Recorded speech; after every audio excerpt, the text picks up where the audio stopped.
संत कबीर साहब की वाणी। गगन की ओट निशाना है, गगन की ओट निशाना है।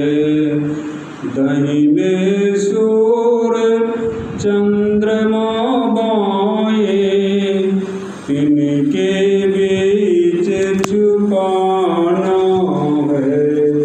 गगन की ओट निशाना है, दाहिने सूर चंद्रमा बाएं, तिनके बीच छिपाना है।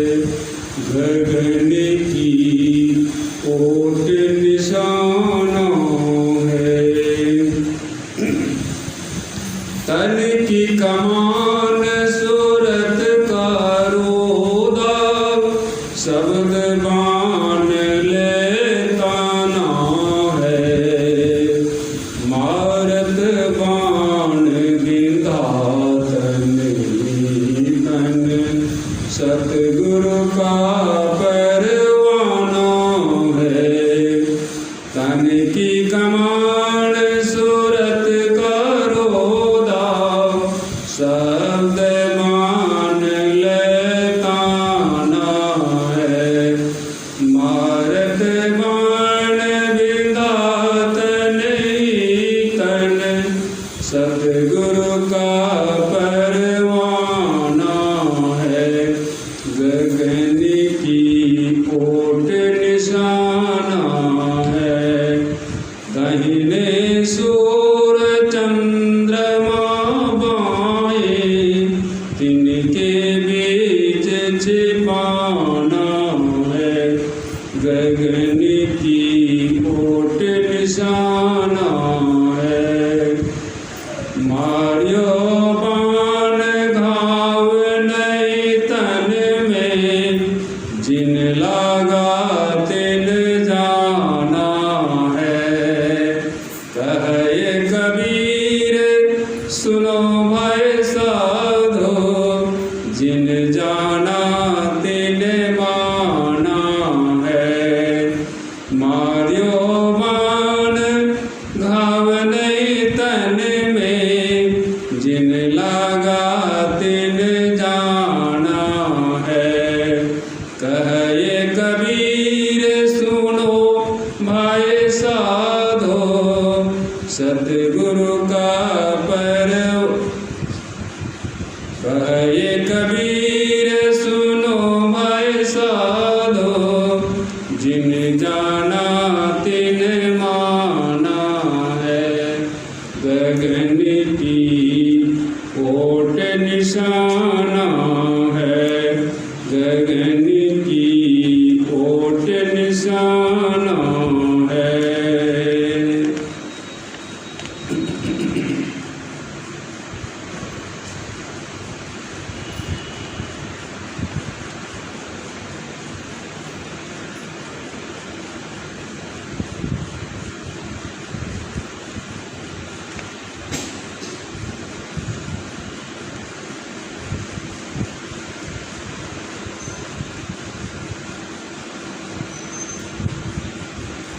विहंगावली से वाणी। टंगनी पे सूरत सुखाई रे, टंगनी पे सूरत सुखाई रे। टंगनी पे उलट तान चले जे राही, छिपा छिप छिपाई रे। उलट तान चले जे राही, छिपा छिप छिपाई रे। टंगनी पे सूरत सुखाई रे, टंगनी पे। गुरु संत द्रव दीन पर, ले अपने नाव चराई रे। बार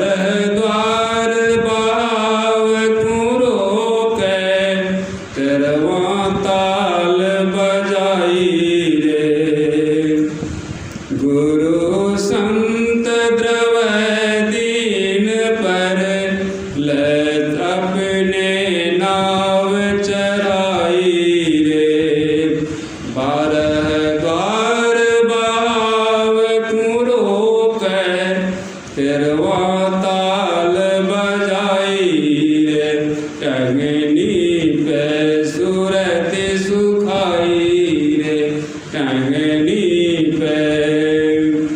ऐसा साध सुमंगल गावे 14 देवान सेवकाई रे।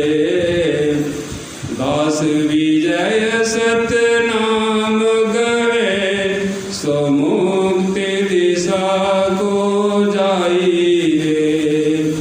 ऐसा साध सुमंगल गावे 14 देवान सेवकाई रे। दास विजय संत नाम गए दास विजय सत नाम गए सो मुक्ति दिशा को जाई रे। टंगनी पे सूरत सुखाई रे टंगनी पे।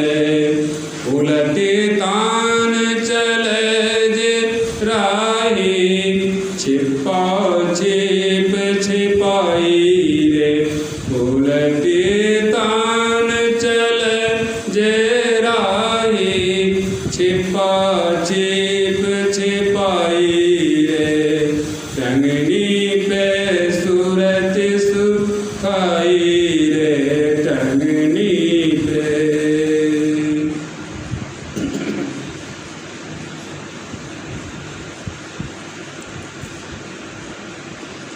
सतगुरु की महिमा अनंत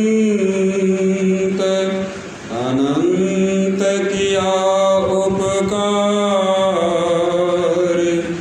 नेतर अनंत उभारिया अनंत दिखावनहार। नेतर अनंत उभारिया अनंत दिखावनहार। जे सो चंदा उग वहीं सूरज चरई हजार। ए तो चानन होंदिया पर गुरु बिन घोर अंधार।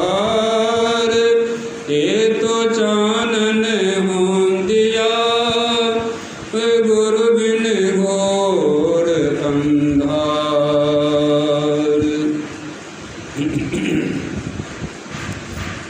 संत पंथ सत्संग को सुनने आए प्रेमीजन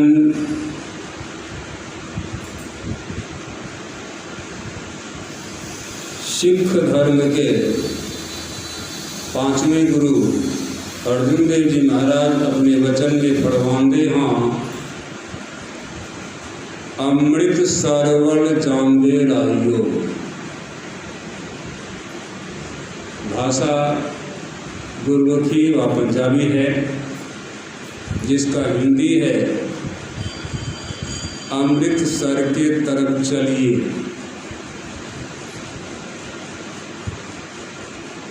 कौन से अमृतसर के तरफ? अभी अभी जो भारतवर्ष में पंजाब प्रांत में अमृतसर है, यह अमृतसर गुरु अर्जुन देव जी महाराज के बाद बसा है। इसके पहले उस क्षेत्र का नाम था मलवा मुल्क। जहाँ पर वह गोल्डन टेम्पल है, वहाँ पर बहुत बड़ा खाई थी।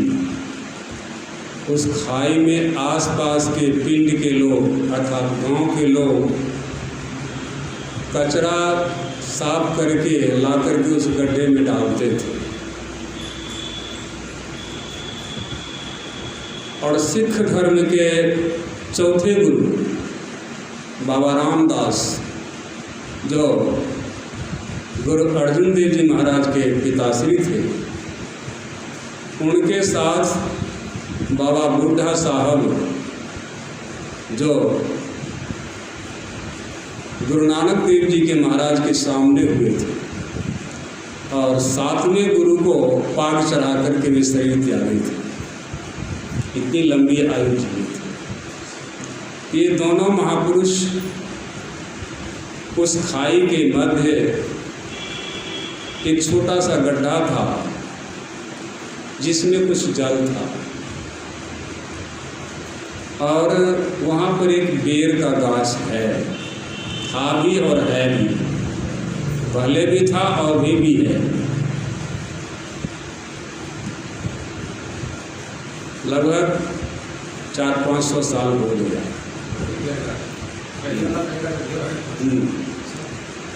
तो वहाँ की एक मैं घटना सुनाता हूँ।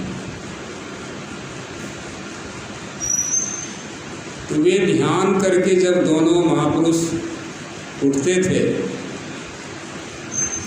तो उस जल पर अपनी निगाह डालते थे। दृष्टिपात करने के बाद वह जल अमृत के जैसा हो गया था। यह किसी को पता नहीं था। एक महिला अपने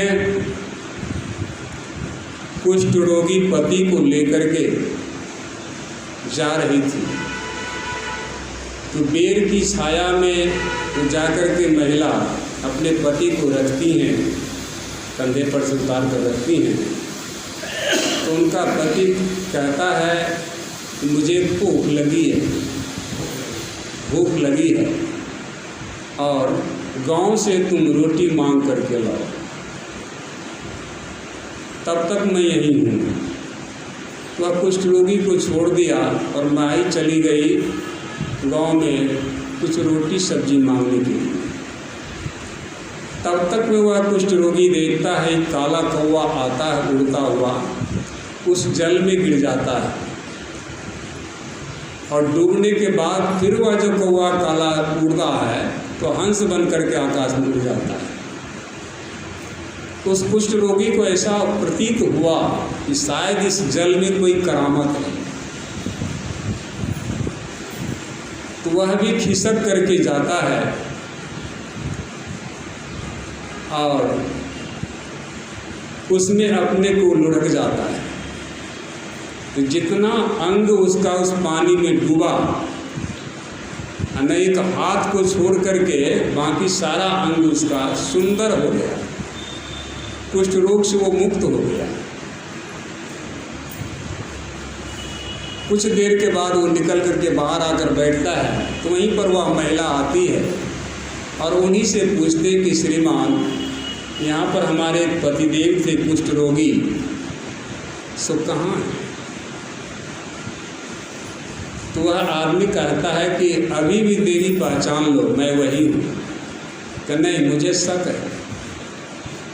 कहते तुम्हारे शक को मैं दूर कर देता हूँ। तो उसका हाथ जो था दाहिना, वह तो कुष्ठ रोग से था ही। वह जाता है और उस जल में हाथ भी डुबा देता है। तो जैसा और शरीर था वैसा उसका हाथ भी पवित्र हो गया। तो ये वार्ता दोनों को चल रही थी कि उसी समय गुरु रामदास, बाबा बुड्ढा साहब और गुरु अर्जन देव जी महाराज उसमें बच्चे थे, आते हैं और उनकी ये चलती हुई चर्चा को सबों ने सुना। अर्जुन देव ने उसी समय प्रतिज्ञा लिया कि मैं यहाँ पर एक अमृत का सरोवर बनाऊंगा। उन्हीं की देन है कि वो अमृतसर में सरोवर है।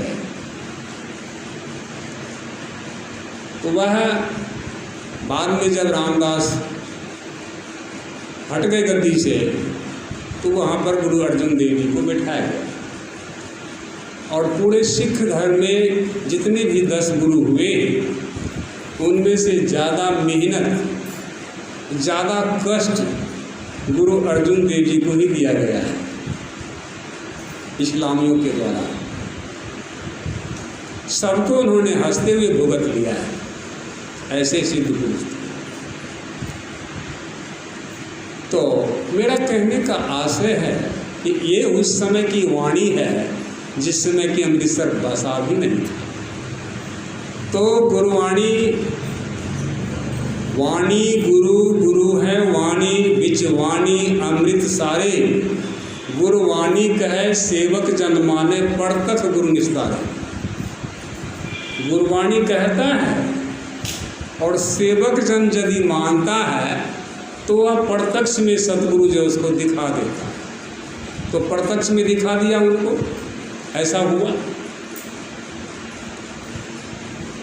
तो यहाँ पर संतवाणी जो है यह संकेत देती है कि हम लोग भी अमृत सरोवर के आसपास ही हैं, परंतु अमृतसर के संबंध में हम आपको बोध ही नहीं। जिसको गोस्वामी तुलसीदास जी महाराज भी अपने ग्रंथों में लिखने की कोशिश की है, कृपा की है। ज्यों सर विमल वारी परिपूरन, ऊपर कछु सेवार्थिन छायो। ज्यों सर विमल, ज्यों सर, ज्यों का संकेत है ऊपर की तरफ। अभी जो पाठ में आपने सुना गगन की ओट निशाना है, ओट का क्या संकेत है? ओट माने तरफ, आकाश की तरफ, गगन की तरफ निशाना है। ऐसा निशाना किसका था? आपने महाभारत में अर्जुन का नाम तो सुना ही होगा। और जब राजा द्रुपद के यहाँ द्रौपदी का स्वयंवर हो रहा था, उसमें जीत हार की बात आई थी। ये ब्राह्मण बनकर के पांचों भाई, ये चारों भाई गए थे। तो उसमें सभी राजा महाराजा उस धनुष को उठाया, लेकिन किसी से तो उठा भी नहीं, किसी से उठ भी गया तो टिका नहीं। अंतिम में अर्जुन जाता है और धनुष को उठाता है और उस पर रस्सी चढ़ाता है और धुन निकालता है, टंकार का धुन निकालता है। ऐसा सब नहीं कर सकता। तो वह जो है करके, और उसके परीक्षण में क्या था कि नीचे एक छोटा सा तालाब था, उसके ऊपर में एक मछली टंगी हुई थी। देखना है तालाब में चित्र को, परछाई को, और तीर बाण मारना है मछली के आंखों में। यह क्या है? अरे इसी को तो आप लोगों ने रट रखा है, दृष्टि योग कहते हैं। दृष्टि योग कोई आकाश से नहीं उतरता है, आकाश के तरफ जाया जाता है। सिर्फ दृष्टि योग कहने से नहीं होता। ये मानी हुई आंख है, देखते हैं संसार को लेकिन ख्याल से नहीं देखते हैं। ख्याल मेरा कहीं और है। सहजोबाई की वाणी में है, सहजो गुरु पर सन्न है, मूंद लिए दो नैन। जब आप सतगुरु के पास जाएं और आपको देखते ही सतगुरु अपना दोनों नैन को बंद कर ले, तो समझिए कि गुरुदेव हमारे पर कृपा की है, अथवा संकेत दे रहे हैं कि तुम भी इसी तरह से आँख को बंद करो। तब न आपका निशाना ओट की तरफ होगा, गगन की तरफ होगा। वही यहाँ पर कहते हैं गगन की ओट निशाना। गोस्वामी जी भी कहते हैं ज्यों सर विमल। सर मतलब, सर का अर्थ है यहाँ पर संकेत है सिर, मनुष्य का सिर। सर का एक संकेत है सरोवर भी। सर का एक संकेत अंग्रेजी में शिक्षक लोगों को, अफसर लोगों को सर कहा जाता है। इधर से कोई लेना देना नहीं, हमने निकालना है कि संतवानी में इसका क्या अर्थ बन रहा है।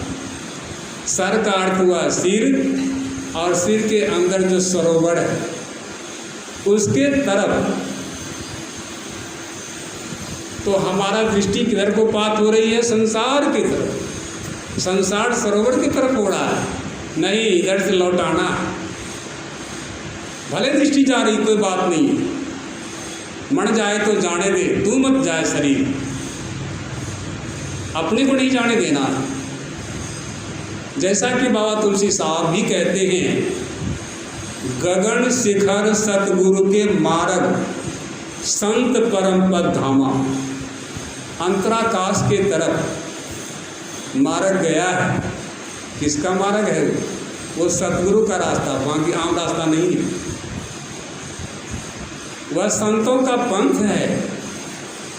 गोस्वामी जी भी लिखते हैं कि संत पंथ अपवर्ग कर, अपवर्ग के तरफ वो रास्ता गया है। कामी भवकड़ पंथ, कामी मनुष्य जो है संसार के तरफ देखता है, संसार की तरफ जाता है, प्रवृत्त मार्ग में जाता है। और संत है जो कि निवृत्त मार्ग में जाता है, वहाँ सबसे निवृत्त हो जाते हैं। गगन शिखर, शिखर शब्द आया है, शिखर कहते हैं ऊंची चोटी को, शिखा से बना है शिखर। शिखा मतलब माई दाई को तो पूरे चोटी होती है, पुरुष को थोड़ा सा होता है, जिसको ठेठ में कहते हैं टीक, उसके ऊपर से ये रास्ता गया है। गगन शिखर सतगुरु का मार्ग, ये सतगुरु का रास्ता है। संत परम पद धामा, जब उस रास्ते पर चलता है, अंतिम उस धाम में चला जाता है, तो संत कहलाता है। इसके पहले अवस्था नहीं आती। हाँ, वेद से तो लोग हो जाता है, ये अलग बात है, लेकिन अवस्था उस अवस्था में जाने के बाद होना। तो गोस्वामी जी का भी यही संकेत है, विमल वारी परिपूर्ण, वारी मतलब जल, परिपूर्ण मतलब लबालब भरा हुआ है। लेकिन ये गोल्डन टेम्पल का जो सरोवर है, ये लबालब भरा हुआ नहीं। अब तो कभी कभी घट जाता तो पानी मोटर से दिया भी जाता है। हाँ, लेकिन इस सरोवर में मछली भी पाली जाती है। लेकिन गोस्वामी जी का संकेत है कि इस सरोवर में ये कुछ नहीं रहता है, काहे तो ये पवित्र है।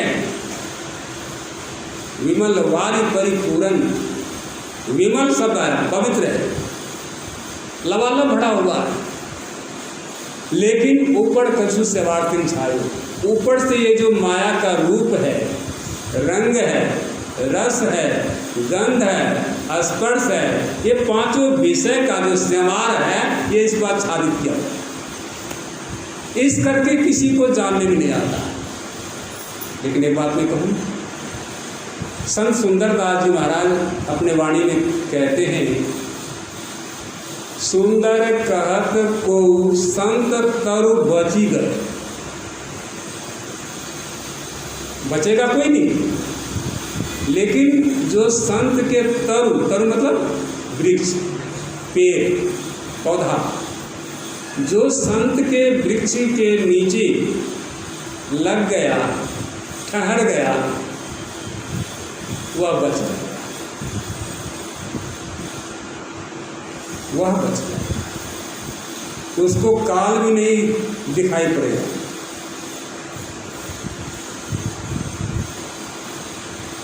तो उसके तरफ जाने के लिए ऐसे संतों का दर्शन, ऐसे संतों का दर्शन, तो मानो कि साक्षात ईश्वर का ही दर्शन है। बशर्ते कि आपकी ये श्रद्धा अटूट होनी चाहिए। थोड़ी भी खूंट आई गए काम से, कोई काम का नहीं। चूंकि अति अटल श्रद्धा प्रेम से गुरु भक्ति करनी चाहिए। अति के बाद कोई शब्द नहीं लगता। अटल, जो टलने वाला ना हो, अश्रद्धा, ऐसी श्रद्धा हो हमारी। इसी का प्रमाण है कि आपके समक्ष यह दास भी आप सबों का दर्शन कर रहा। लगभग 30 साल पहले आप लोगों की सेवा में यह दास भी यहाँ पर लगभग 1.5 साल था और हमारे लिए ट्रेनिंग सेंटर है। इसलिए मैं इस ट्रेनिंग सेंटर को दर्शन करने आया हूँ ताकि आप लोगों का भी दर्शन हो जाए। तो कहने का अर्थ है ऐसी श्रद्धा होनी चाहिए। और ये गुरु भक्ति बहुत महंगी सौदी है, बहुत महंगा सौदा है ये। इससे महंगा तो संसार का कोई वस्तु हो ही नहीं सकता। संसार का जो कोई भी वस्तु है उसका कोई मूल्य है, परंतु ये श्रद्धा का मूल्य नहीं, ये अमूल्य वस्तु। वस्तु अमोलक दी सतगुरु ने। मीराबाई क्या कहती है? अमोलक वस्तु, इसका मोल नहीं लगाया जा सकता। तो वह सतगुरु हम लोगों को अंतर का रास्ता बतलाते हैं। वह सतगुरु हमारे आपके धन दौलत, रुपये पैसे, कोठा हमारी, रूप श्रृंगार से उसका कोई लेन देन नहीं, सिर्फ जीव को वह चाहता है। एक सतगुरु बाकी सभी जीव, एक सतगुरु बाकी सभी शिष्य, ऐसा विचार।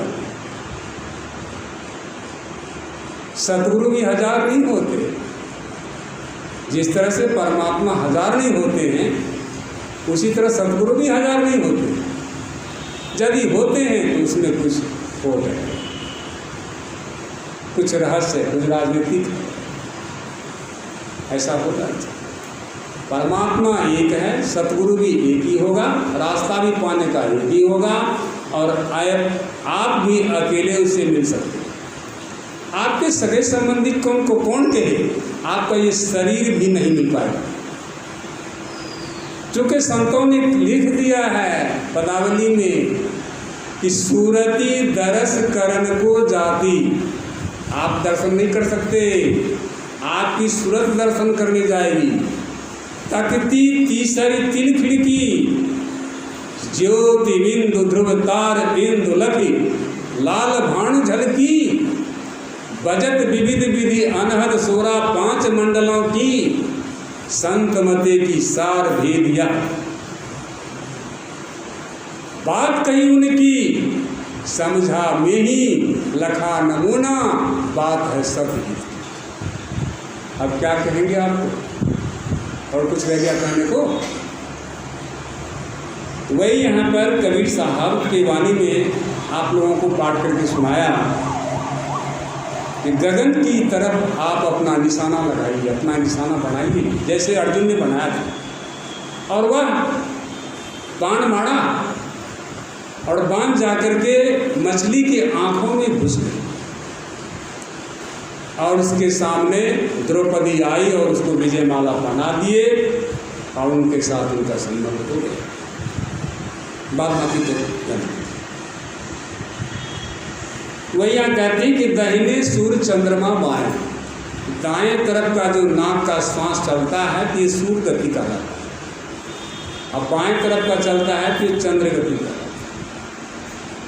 तिनके बीच, तिनको मध्य, बीचे बीच माई दाई जैसे बिंदी लगाती हैं ललाट पर और सिंदूर पहनती हैं। ये क्या है? ये तो जीटी रोड है, परमात्मा के पास जाने का जीटी रोड है। लेकिन स्थूल से आप नहीं जा सकते। स्थूल में आप दिखा सकते हैं ऐसा रूप है, लेकिन है नहीं। अंदर का वो रास्ता है। और रास्ता कैसा है? तो संत कबीर साहब की वाणी में है, पंछी के खोज उम्मीद के मार्ग, बूढ़े ने कोई पाया हो। पक्षी जो आकाश में उड़ती है तो उसके कोई रडार नहीं बिछाए जाते, उसके कोई रेलवे लाइन नहीं होती है, उसके ना कोई पक्की सड़क, ना कच्ची सड़क, इटा कुछ नहीं होता। आज तक तो उसको खोज के निकाल नहीं पाया, ऐसा कोई साइंटिस्ट नहीं हुआ है।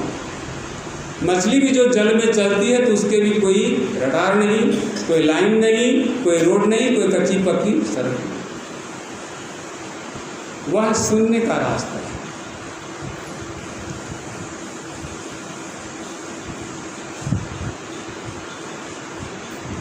कहे कबीर सतगुरु मिले पूरा, पूरा पूरा सतगुरु जब मिलेगा आपको एक ही चीज देगा, वह क्या है? तो नाम की कमाई, नाम दाम, बाकी कुछ नहीं। बाकी जो कुछ भी देता हो संसार का है, संसार को सौंप दीजिए, मुझे उससे कोई लेना देना नहीं। और जब तक ऐसे पूरा गुरु से आपकी मुलाकात नहीं होगी तब तक आपको इसका भेद भी नहीं मिल पाएगा। हाँ, बहुतों ने नाम से, बहुतों ने संग से बड़ाई पाई है, बड़ाई पाई है, परंतु प्रैक्टिकल में उस लोक में गया हो इसका कोई प्रमाण नहीं।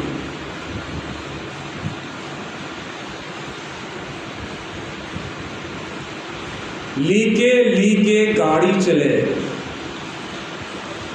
लीके चले कपूत, बेली के तो वो चले शायर सिंह सपूत।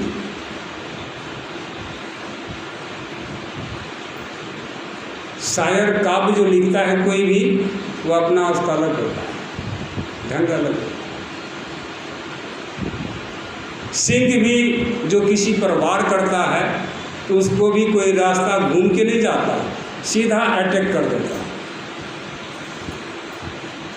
शिकार को पकड़ लेता है। और सपूत जो होता है वह भी सीधा रास्ता पकड़ता है, तो टेढ़ा टेढ़ी नहीं चलता है, किसी के लीक पर नहीं चलता, तो अपना लीक बना लेता है। सिंह कभी चलते हो डर डर के क्या गीदड़ की तरह, अरे सिंह जिस स्थान से चलता है तो चलना सीखो, ठोकरे खाई बहुत अब तो संभलना सीखो, भारतीय पूर्व जो मेल से चलना सीखो।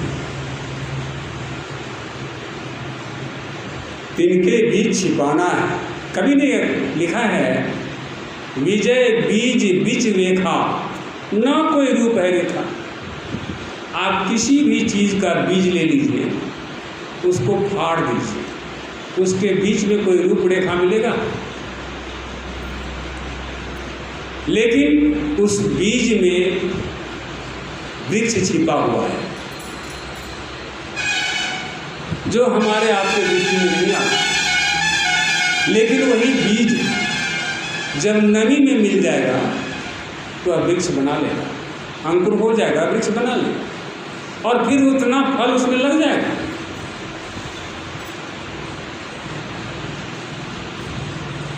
तो क्या हुआ इसमें? सार्थक जो है बीज के बीच में छिपा हुआ है, अरूपी बन करके, लेकिन है। लेकिन वही भून दीजिए बीज को या उसको दरड़ दीजिए तो नहीं जाए, गए कौन से?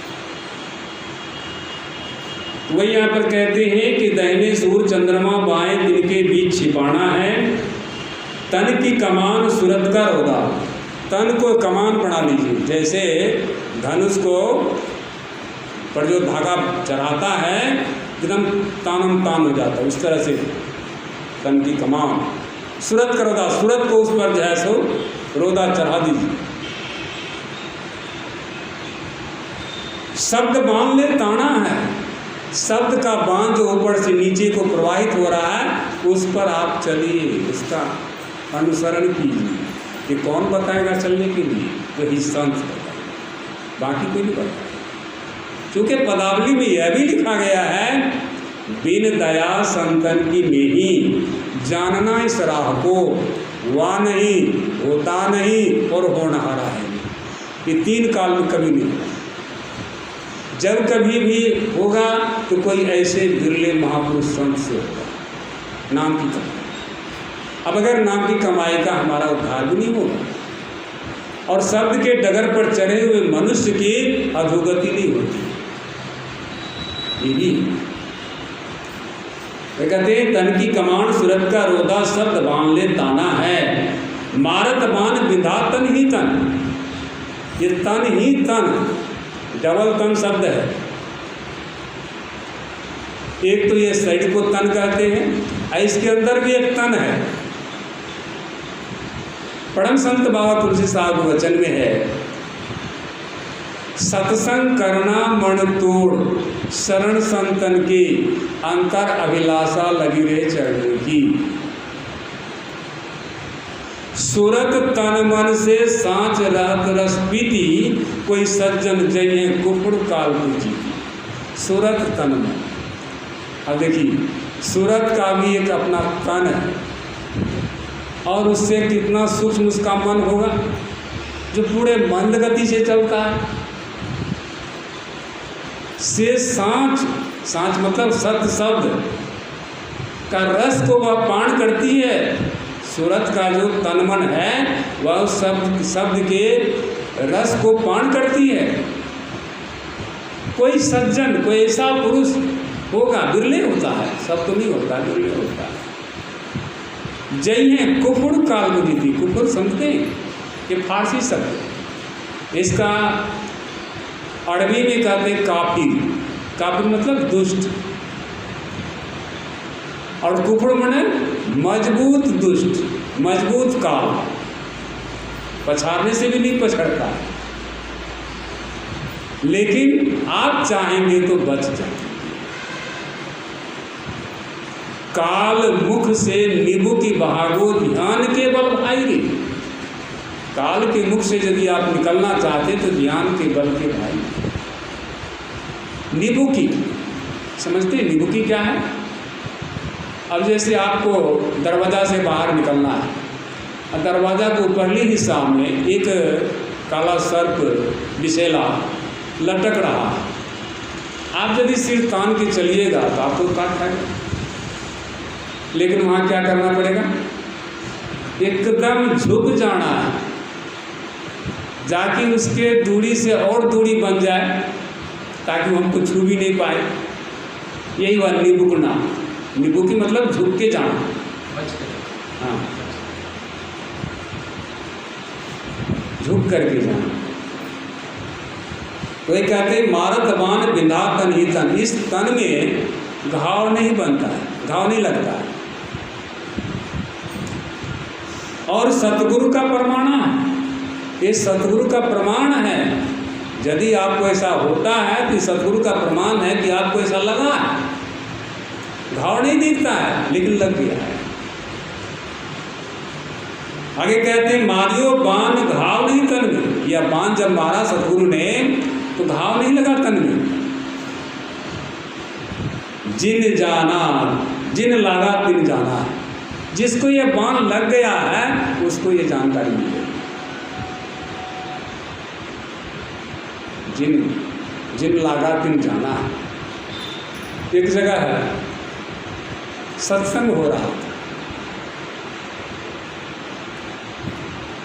बहुत लोग सत्संग कर रहे थे, बहुत दिनों से कर रहे थे।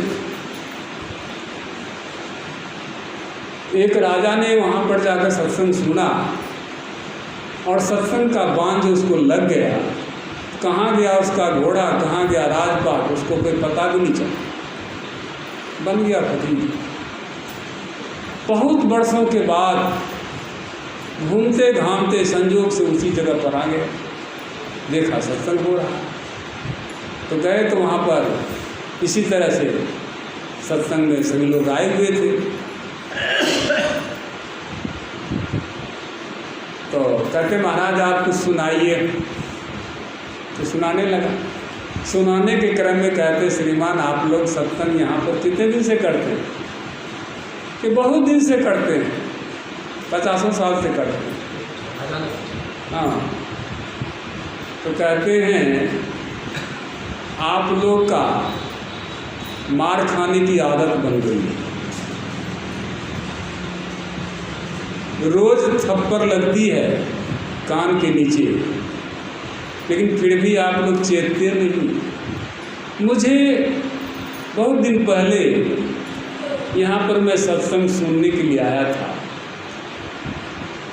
एक थप्पड़ जो लगी है आज तक हमको ठिकाना नहीं लगा।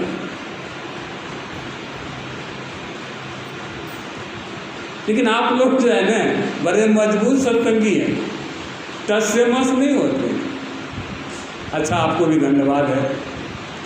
कहने का तात्पर्य है जिसको ये लग जाएगा ना तो फिर तो वह और कुछ हो जाएगा। तो वही कहते हैं कि मारियो बाण घाव नहीं तन में, जिन लागा तिन जाना। जिसको यह लग जाता वही जानता है, बाकी नहीं जानता। कहे कबीर सुनो भाई साधो, जिन जाना तिन माना। वही उसको मानता है, बाकी ऊपर से कहता है हम तो खूब मानते हैं, हम ऐसे चढ़ाते हैं, हम वैसे चढ़ाते हैं, हम ये करते हैं, हम वो करते हैं, इतना सेवा करते हैं, उतना सेवा करते हैं। अरे बाबू खाट करते हो। महामहिम सतगुरु नाम लय, किए न कछु निज काज। ऐसे सतगुरु दास कहे, मुख नहीं आवत लाज। लाज नहीं लगता है कि हम ऐसे सतगुरु के शिष्य हैं लेकिन अपना काज ही नहीं किए हैं। क्या किए हैं भाई? तो बाहर में हमने भगवान का तस्वीर लगा दिया, मूर्ति लगा दिया, खूब पूजा करते हैं, खूब साधु महात्मा को सत्संग सेवा करते हैं, भंडारा कुछ करते हैं, लेकिन अंदर में जीरो प्राउड। अंदर की कमाई कमाई है, और जिसको अंदर की कमाई होगी वह जीरो दिलो जान से जिंदा मनुष्य की सेवा करे। आप देख लीजिए जाकर डेरा व्यास में, वहाँ जिंदा मनुष्य की सेवा होता है।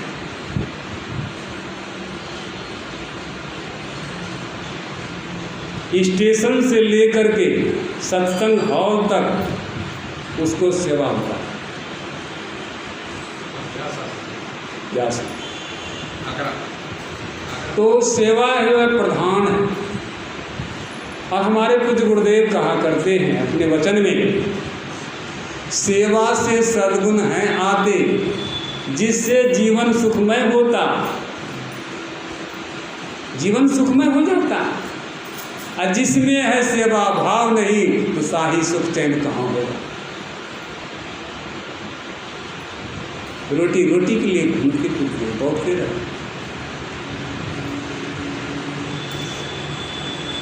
जिन जाना तिन माना। वही यहाँ पर कवि कहते टंगनी पे सूरत सिखाई नहीं। आप अपनी सूरत को सुखाइए। सूरत आपकी गीली हो गई, और गीली पर वाली पक्षी आकाश में उड़ नहीं सकते।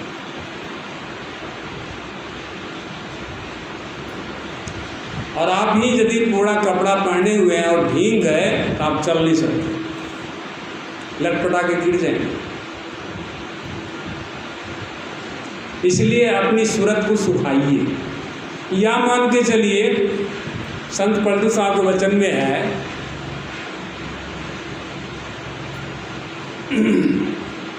भजन आतुरी कीजिए और बात में देर, और बात में देर जगत में जीवन थोड़ा। मानुष तम धनजात गुरदरे करो निहोड़ा। कांच महल के बीच पवन एक पक्षी रहता, 10 दरवाजा खुला और उनको नित भी चाहता। भज लीजिए भगवान याही में भले अपना, आवागम मिट जाए मिटे जन्म की कल्पना। पलटू अटक न कीजिए 84 घर फेर, भजन आतुरी कीजिए और बात में। अटक क्या है? आजकल जो रोड बनता है ना, तो उसमें रोक लगा दिया जाता है ऊंचा करके, ताकि गाड़ी वाले यहाँ पर ब्रेक लगावे, धीरे से जाए, नहीं तो आगे एक्सीडेंट हो सकता है, इसलिए लगा देता है। लेकिन यहाँ पर अटक है नाव के लिए। कभी नदी पार किए होंगे तो नाव पर चढ़े होंगे। नाव में एक लोहे की गिरामी होती है जो रस्सी से बंधी होती है, और जब नाविक किनारे लगता है तो उतर करके सबसे पहले उस लोहे की गिरामी को मिट्टी में धंसा देता है ताकि नाव भागे नहीं, और तब फिर यात्री को उतारता है। सब उतर जाते हैं। फिर लोग जब चढ़ जाते हैं पार जाने के लिए। तब फिर क्या करता है नाविक, कुशल नाविक जो है उस गिरामी को उखाड़ते हैं और फिर उसी नाव पर रख लेते हैं, तब धक्का दे करके चल देते हैं तो उस पार चले जाते हैं। लेकिन आजकल ऐसा नाविक नहीं है। आजकल के नाविक गिरामी का नाम भी नहीं सुनता है, नहीं जानता। बिठाने की बात तो कौन कहे। वही यहाँ पर दिया है,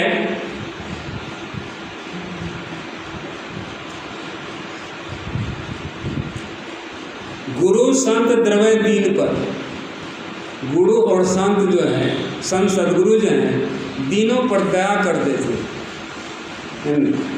तो क्या करते हैं, तो ले अपने नाव चढ़ाई, वे अपने नाव पर चढ़ा लेते।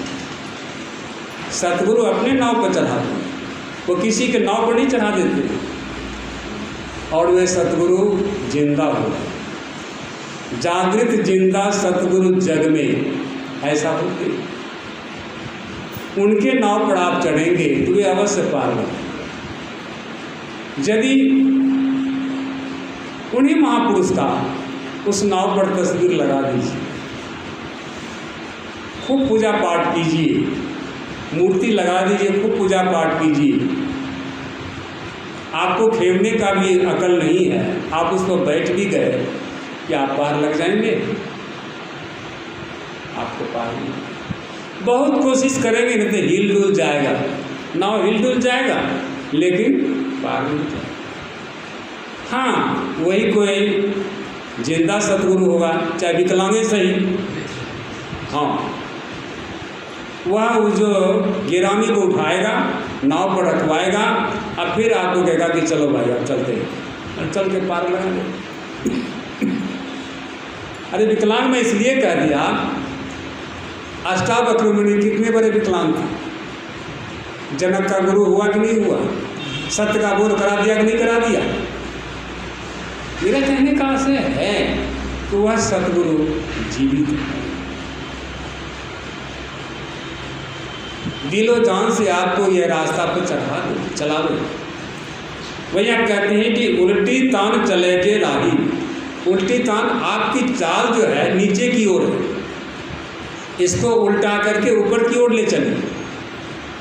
ये सतगुरु का सीख है। छिप्पा छिप छिपाई। छिप्पा कहते हैं जैसे बांस का ऊपरली हिस्सा, मनुष्य के सिर का ऊपरली हिस्सा, वहाँ पर ये छिप्पा जो है उसके बीच में छिप जो है छिपा हुआ है। आप छिपे हुए, आपका मालिक छिपा हुआ है। गुरु संत द्रव्य दीन पर ले अपने राम नाव चढ़ाई। 12 द्वार बहाव गुरु के, ये 9 दरवाजा से तो आपका बहाव हो ही रहा है। इसके अंदर भी है 14 इंद्रियां हैं ना, 14 इंद्रियां में 2 तो और ले लीजिए। हालांकि 14 को समेटना पड़ेगा, 14 से अलग होना पड़ेगा। क्यों, तो देवी साहब के वचन में है, जो मनुष्य या जो संत सदगुरु आप शरीर के किसी भी हिस्से से भजन नहीं करते, वे संत सदगुरु आप अपने शरीर के किसी हिस्से से भजन नहीं करते हैं और न आए हुए भक्तों से करवाते हैं। हठ योग के बेशुमार नुकसान और बुराई समझाकर सिर्फ सूरत अर्थात ख्याल से ध्यान करने का उपदेश करते हैं, जिसे चाहे बैठ कर करो चाहे लेट कर करो। कोई मत मतांतर की बूझ नहीं। सिख, ईसाई, मुसलमान कुछ भी बन के रहो, दुनिया में दुख सुख भोगते हुए भजन अवश्य करो। तो यहाँ पर कहते हैं 12 द्वार बहाव को रोके। मन बुद्धि, मन भी बड़ा खुरखुंद है, इसको भी रोकी। बुद्धि यह भी बहुत आगे दौड़ता है, ज़्यादा खुलता है, आगे रह जाता है। चित्त में बस आकर के करना। और अहंकार तो इस सब का पाप ही है। इन 14 इंद्रियों के परे जो आप ख्याल हैं, आप सूरत हैं, आपसे भजन होगा। बाकी ये 14 से नहीं है, और ये 14 आपके बाधक भी हैं। ऐसा साध 13वां ताल लगाई नहीं, 13वां द्वार पर जो है, चित्त पर जो है आपका ये ताल लग जाए। एक हाथ की ताली आपने सुनी है? कोई नहीं सुनी, लेकिन एक हाथ की ताली बजती है। बाबा कबीर साहब के वचन में है, बिन गुरु ज्ञान नाम न पइयो, वृथा जन्म गवाई हो। जल भरे कुंभ धरे जल भीतर, बाहर भीतर पानी हो।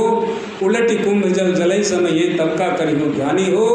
बिन कर ताल पखावज बाजे, कर्मण हाथ ताल बने, पखावज जो बजाएगा उस पर ताल बजरेगा। लेकिन ये बिना हाथ का, बिना ताल का, बिना पखावज का बाजा बजता है।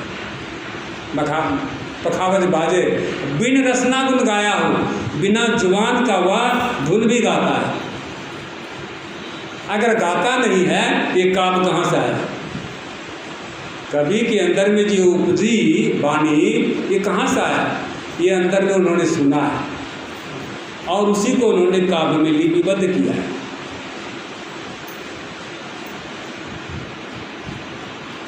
बिन करताल पखावज बाजे, बिन रसना गुन गाया हो। गावन हार के रूप में रेखा, उस गाने वाले का कोई रूप रेखा नहीं। सतगुरु अलख लखाया हो, ये सतगुरु जो है अलग को लखा देता है अथाह। वो कैसा है? अथाह है, लेकिन था सब इनमें। ये नमूना के रूप में आपको अंदर में मिल जाएगा। था सब इनमें, दरिया लहर समानी हो। यह लहर जो उठा था दरिया में, वह लहर किनारे लगे समाप्त हो। दरिया लहर समानी हो, जाल डाल का करियो धीमर, नींद तो होगा पानी। मछली कहती है कि बाप रे बाप, घर तो भागा द्वार होकर के, हम किस होकर के भागे रे बाप। घर उसका क्या है? जल है। जल तो जाल के छेद से निकल गया, लेकिन वह तो स्थूल में पड़ा हुआ है, इसलिए वो फंस गया। अगर वह मछली जल हो जाए तो फिर उसको कौन फंसा पाएगा? वही यहाँ पर कबीर साहब कहते हैं कि जाल डाल का करियो धीमर, नींद तो होगा पानी। और आप लोग रोजाना गाते हैं, याद करते हैं कि जो अपने से बाहर कुछ भी अवकाश नहीं रखता है, जो परम सनातन है, परम पुरातन है और सर्वप्रथम से विद्यमान है, इस अवकाश को आपने नहीं बनाया। हाँ, इस अवकाश में आपने मठ मंदिर बना लिया है, सारे कुछ आपने अवकाश में ही बनाया है, लेकिन अवकाश को आपने नहीं बनाया। शून्य भित्ति पर तन बिन लिखा चितेरी। और मालिक कैसा है? इस शून्य भित्ति पर बिना शरीर का चित्रकार जैसे आपका चित्र बना दिया है। माता के गर्भ में कोई है मनुष्य, कारीगर बैठा हुआ है उसको शरीर में बच्चा बनाता है? लेकिन है, वह परमात्मा है। नाक जहाँ पर होना चाहिए वहीं पर होगा, कान की जगह नाक नहीं होगा, आँख के जगह पर होंठ नहीं होगा। सभी इंद्रियां जगह जगह पर वे कारीगर बनाते हैं, लेकिन शरीर नहीं, बिना शरीर का वो बना रहे हैं। और समय लेकर के उस बच्चे को फिर बाहर भी निकाल देते हैं बनाकर, ऐसा नहीं उसी में रख देते। ऐसा हुआ परमात्मा है। 13वां ताल तुम बजाई रे, ऐसा साधु सुमंगल गावे। ये सुंदर मंगल है, ऐसा साध पुरुष इसको गाते हैं। 14 देवान सेवकाई, 14 देवकान उसकी सेवा में तत्पर रहते हैं। भगवान बुद्ध भी जब तालकिंस भवन में जाते थे तो इंद्र भी उसकी सेवा में खड़े रहते। कब मुझे सेवा करने का मिलेगा? दास विजय सत्यनाम कहे, यह सत्यनाम का जो रट है इसको वह कहता है। कैसे कहता है? जैसे नाव जो लकड़ी की बनती है ना, उसके जो फाट होते हैं, हाथ बीच में होता है ना, तो उसमें काला तेल में सोन, कश्मीरा का हो, तोसा का हो, उसको लपेट करके उसमें लोहा से गहते हैं, गहनी। वही यहाँ पर कहते हैं सतनाम गह, रग रग में सतनाम को हम गह लेंगे तो क्या होगा? मेरी नाव डूबेगी नहीं, आराम से निकल जाएगी। सो मुक्ति दिशा को जाइए, वह मुक्ति की तरफ चला जाए।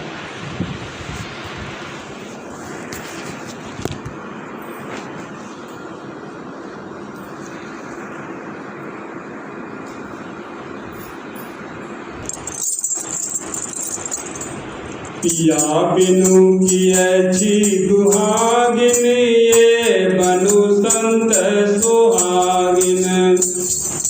पिया बिनु कियछि दुहागिन, ये बनु संत सुहागिन। संत सुहागिन बनु संत सुहागिन। पिया बिनु कियछि दुहागिन, ये बनु संत सुहागिन।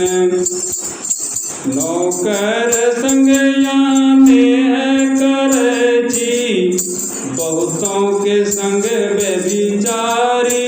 ये बाबा बनैलक मंडप एक चारी। नौकर संग आने करछि, बहुतों के संग व्यभिचारी। ये बनु संत सुहागिन।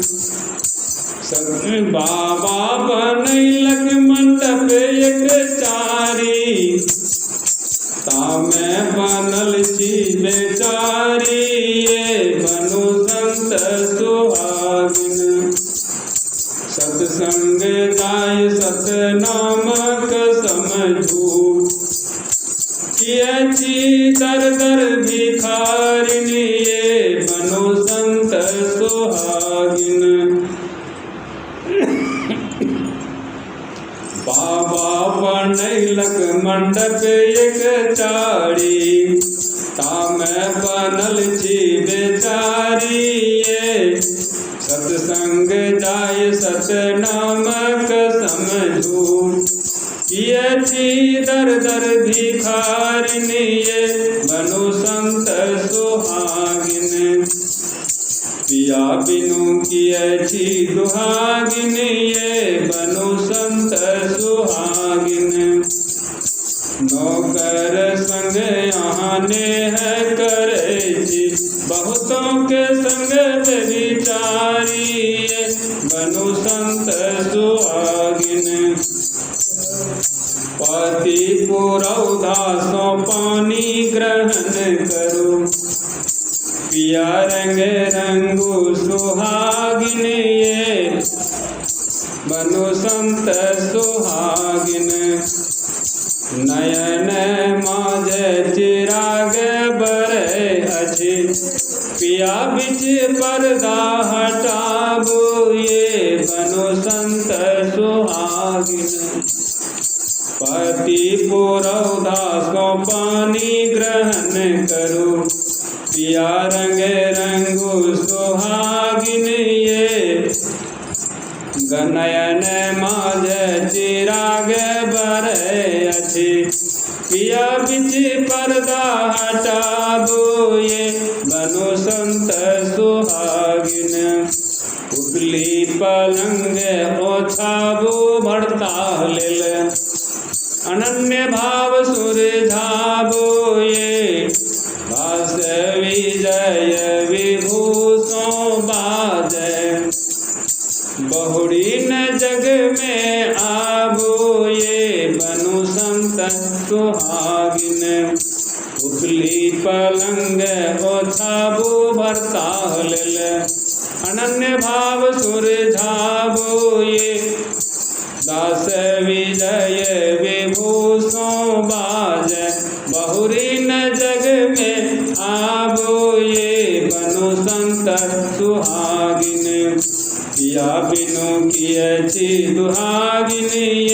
बनो संत सुहागिन।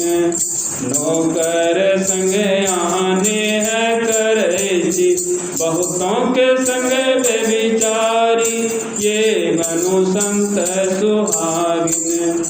पिया बिनु कियछि दुहागिन, ये बनो संत सुहागिन। सतनाम।